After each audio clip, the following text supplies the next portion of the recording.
What's up, y'all? Tommy here, back with another one, guys. Today I'm going to be touching about some of the funding that you can get that's available for your business. Okay, so if you're someone who's either planning on starting a business or maybe you already have a business but you're looking to grow even faster, this is going to be the video for you.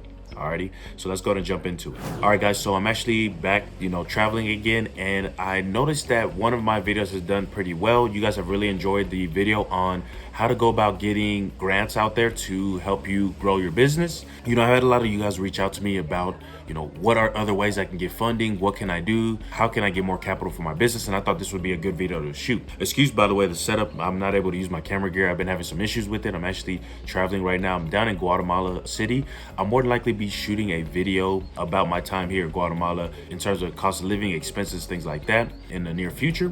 I'm actually currently right now out in Lake Atitlan, which is probably about 2-3 hours out from the actual Guatemala City where I'm currently staying. That's where I have my Airbnb. But again, I'll shoot more videos about that. If you're interested, make sure you hit the subscribe button so you don't miss that. But today I wanted to talk about funding because I think that that's something that I didn't really understand whenever I was first starting, especially when I was starting early on. First real business that I was running that was actually doing well was pretty much an Amazon business, right? And it was an Amazon business before that really became popular. This was around 2015.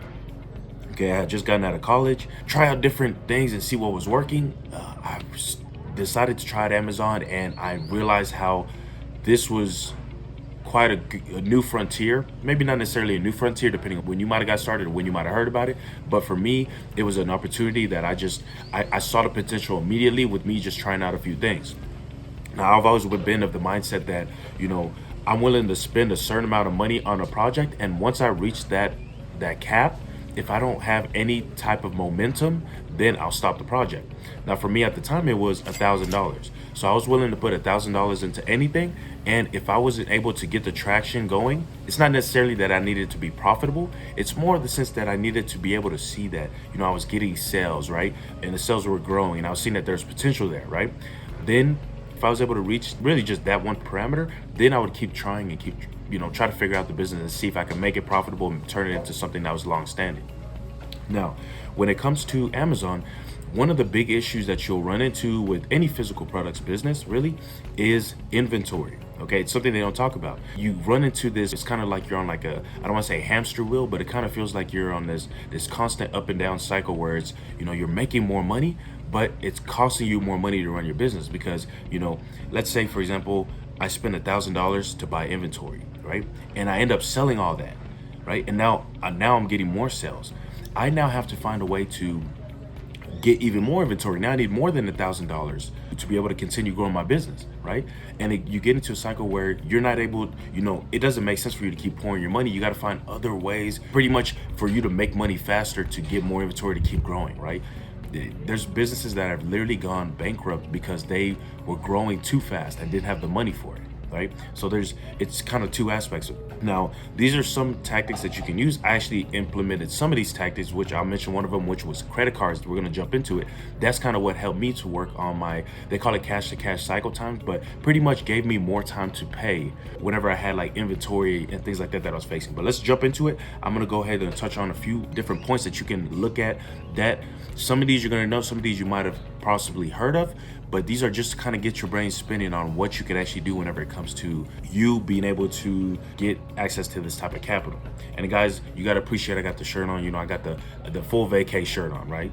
You know what I'm saying? I do this, I travel, spending a month in different locations, but I look at this as vacation. I'm only here for the weekend. So, I put on the vacay shirt for you guys. I hope y'all appreciate that.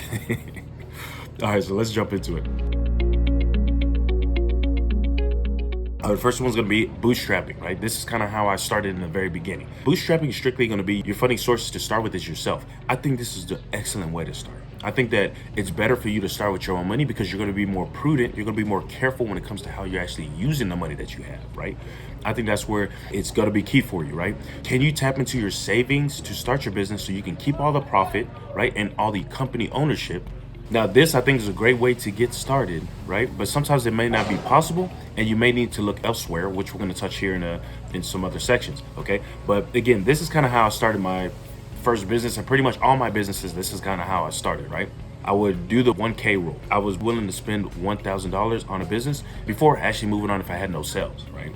And so That's kind of how you want to look at it, because it's going to help you focus on what's most important, right? Getting sales. A lot of times we get to a point where we're blowing money, especially if it's not your money. You start blowing it. It's like, oh, yeah, I need to get a logo done. I need to get this done. I need to get that done. Next thing you know, you done blew $3,000 and you don't even have a concept yet. You don't have a product yet. You have nothing, right? So this kind of helps. My 1K rule really helped me, make sure I laser focused on what was actually going to create a business, right? What was going to help me get revenue? What was going to help me create a product I could sell, whatever the case may be. All right, so that's bootstrapping. So the next one I'm going to look at is credit cards, kind of like what I had just previously mentioned. Now for me, credit cards are usually, and really for everyone, credit cards are going to be the easiest option when it comes to getting money. But they can come to a high cost of capital, because the interest rates are going to tend to be pretty high.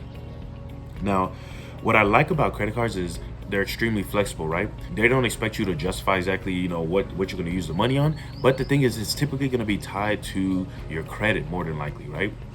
Especially if you're just starting off. But there's a benefit to this. And I'll more than likely be shooting more videos on this about business funding, in the sense where especially if you have a good social or a good credit score, then you can really leverage this to be able to get close to 6 figures worth of funding, depending on how you do it, okay? So I'll more than likely be shooting videos talking about this exact topic to show you guys exactly what all is possible. Credit cards, for me, that's something that can help you when it comes to not only extending how much cash you have in terms of when you have to make the payments. For example, let's say that I have a supplier, right? And he allows me to pay him with credit card, right? So now I can pay for inventory with the credit card, and that now gives me technically 30 days to pay off that credit card before I even get charged any type of interest, right? You're pretty much getting a free 30 days from the bank, depending on what your credit limit is, which, especially if you have a good credit score, it shouldn't be hard for you to easily get access to 20,000, 30,000, whatever the case may be, in terms of actual credit, which you can use to fund inventory. Especially for a business you're just starting, you're not really going to need that much, well, depending on what type of business it is. But for, I think, majority of businesses, you won't really need that much when it comes to capital when you're just starting off. The other benefit of this is you're still able to retain ownership in your company. You're going to see that that's going to be a big point for me in terms of mentioning that is, you want to keep as much ownership as you can of your business until you get to a point where you need to grow even faster. And that's, giving out ownership or giving up equity is the only way for you to grow faster, right? But you want to be in a good position when you go out there, right? When you're telling people, hey, I need you to invest in my company, or I'd like for you to invest, you're trying to show them what your company is offering. You want to be in a good position where you have revenue already, right? Because then you're able to command a larger price, if you will, right? To where they're going to have to give you more capital, right, to receive equity, okay? But if you're just starting off or you're not making that much money, think about it. When it comes to how much money they're going to give you, think about the first people that invested in Facebook, for example. They might have dropped 100K, right, on something that might have been just an idea, but they received a large amount of ownership to the tune of, maybe it turned into $1 billion down the road or more, right? I don't know 100% sure. I'm just giving you an example there.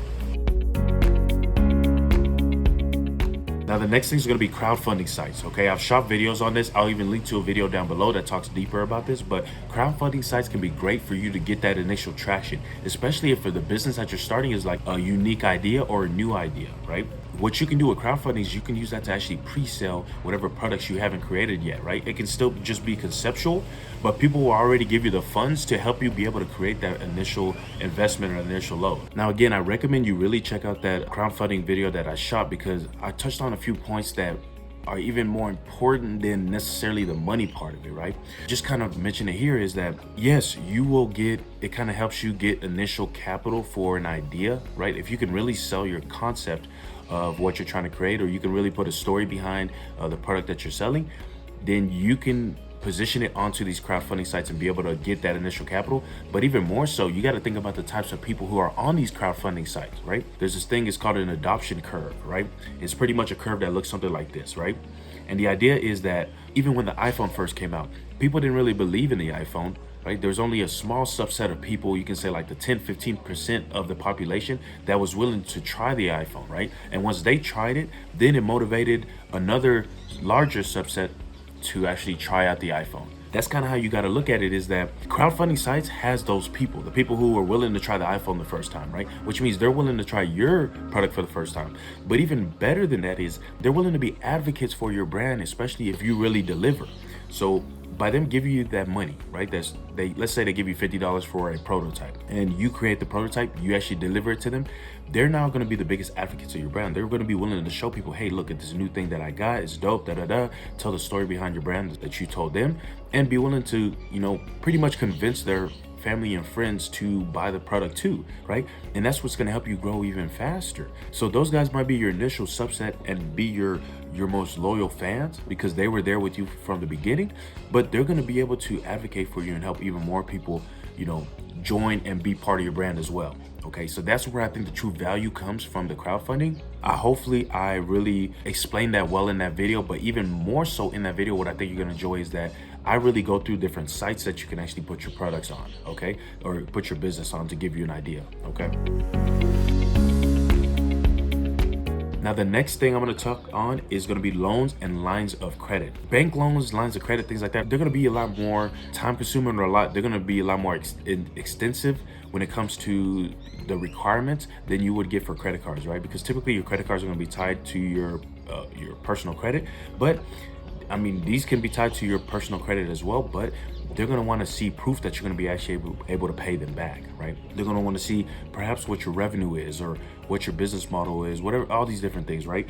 Are you in a risky industry? Some industries, they're just not going to be willing to fund because you're in gambling, for example, or you're in a cash heavy business, whatever the case may be, right? Little things like that. But you're going to see that lines of credit, loans, those are going to be ways for you to really grow your business fast, right? And I think sometimes people are worried. There's a negative outlook on using loans, using lines of credit, even using credit cards, right? But the thing is, you got to really think about how business is done, even at a high level. Apple has hundreds of billions of dollars in cash, right? You can look at their financial statements online. It's public information. You can see it. But they still use debt. They still get loans, right? At that size, they're using corporate debt. So just like there's a stock market, there's a bond market, right? So they're using corporate bonds. That's just another word for debt, right? It's basically like they're getting a loan from the general public. But the reason why they do that is because why not, especially if interest rates are low and you have a good credit score or business credit score, they call it credit rating, but it's pretty much your business's credit score. If you have a good credit rating, why not borrow money to help you continue growing your business instead of leveraging your own cash? The reason being is, at least from my outlook, the way I look at it, right? Maybe they have even more, they got a whole finance team. They're smarter than me. It's even deeper than this, right? But I look at it from the standpoint of, one, why not leverage other people's cash to be able to continue growing your business, especially if you have a business and you already have a proven concept, you just need to put more fuel on the fire. Why not use other people's cash at a low interest rate and be able to keep your cash in the bank in case something were ever to come up where you need to cover an expense or something goes wrong, whatever the case may be, you still got the cash to cover it, right? And make the payments on the actual debt that you borrowed, right? So for me, that's kind of how I look at it. I think every business should look at it like that, right? I think loans, lines of credit, even credit cards, those are things that you want to have locked in, dialed in, right? Before you actually need them, right? And what I mean by that is, if you're just starting off your business, why not already look into starting your business credit or starting to build business credit, right? Why not?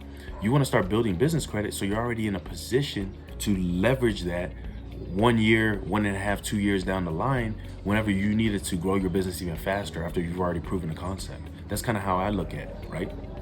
So I say get started on this now. Start already getting access to certain credit. Maybe you don't really need it, but you're already leveraging it. You're already getting access to it and leveraging a little bit so the banks can see that you know what you're doing. You're using it. You're being responsible with it. And down the road, if you need access to 100K, 200K, it's going to be a lot easier for you to get access to that, right? That's kind of how I look at it. Also, what I include in this category is getting loans from, friends, family, whatever the case may be. Of course, it's going to be at a higher interest rate, or I tend to, if I'm ever in the mindset of borrowing money from family or something like that on a concept, not only am I going to sell them on the concept, but I'm going to give them a higher interest rate to make them more comfortable about, loaning me the monnie. And it's usually going to be at a shorter cycle, right? I much rather go to banks to borrow money than family and friends. But if I'm not able to access the banks at that point, then it might make sense to leverage family and friends in that case. Now, next thing I want to jump into is equity investors. okay?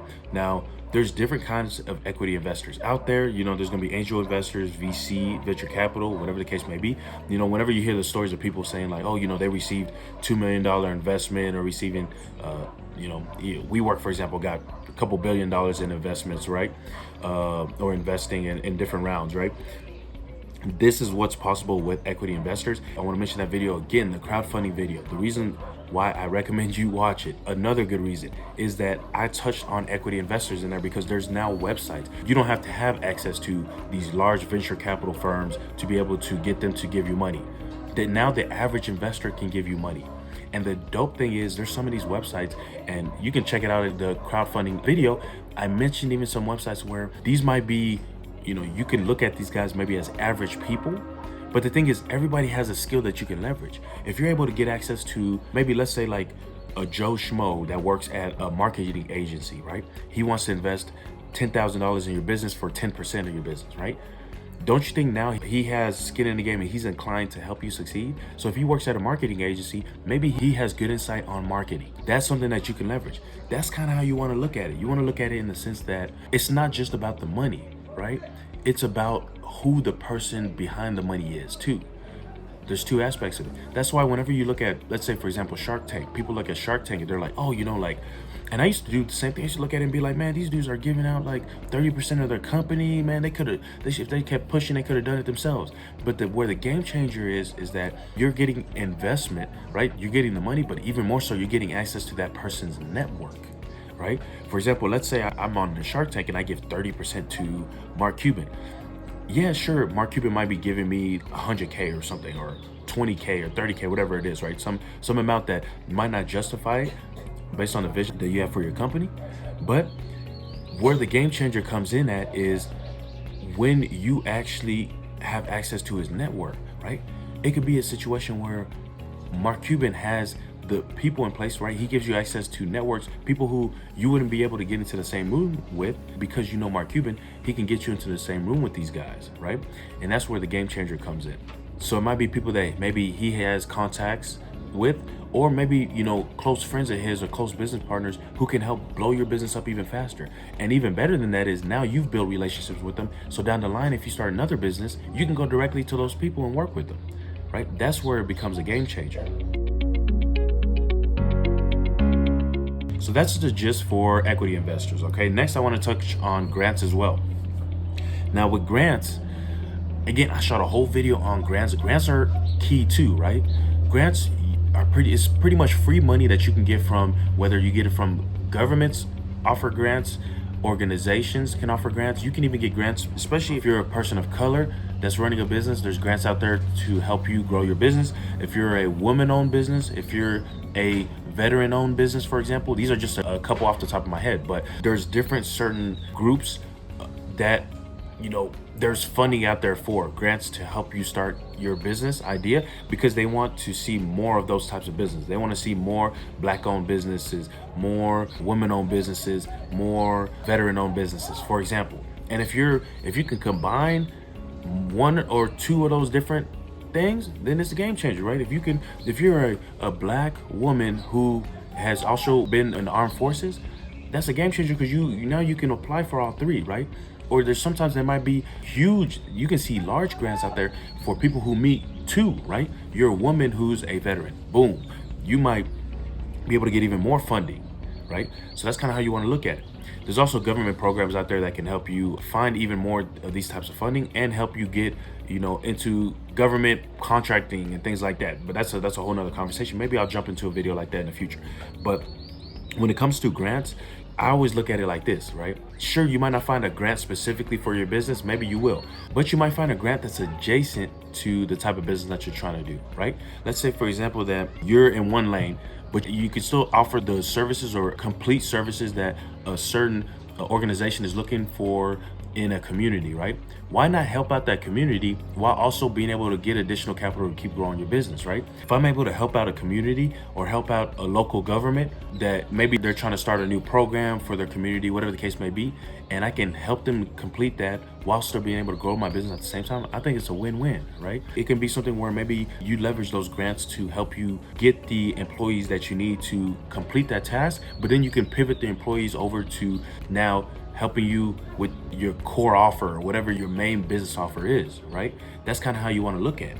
So I definitely think grants are a game changer, something that you want to look at. And again, check out the video that I shot where I at least touch on some of the grants, because a lot of those grants might apply to you, right? That's grants, I look at them as pretty much free money in a sense, and it's something that's worth it for you to at least try to apply for and get access to. Now guys, I appreciate y'all taking the time to watch this video. I'm gonna link to a video right here where I'm going to be talking about other types of funding. I'll also link to building business credit. I have a playlist that kind of touches on building business credit, and I'll link to that as well. So be sure you check out those videos. Also, make sure you hit the subscribe button down below so you don't miss any of my future videos, and you're always able to learn more about building a business. I also talk about personal finance on this channel as well. Alrighty, so I appreciate you guys taking the time to watch this video. Again, Tommy here in sunny old Guatemala right now, and I will see you at the next one. Peace.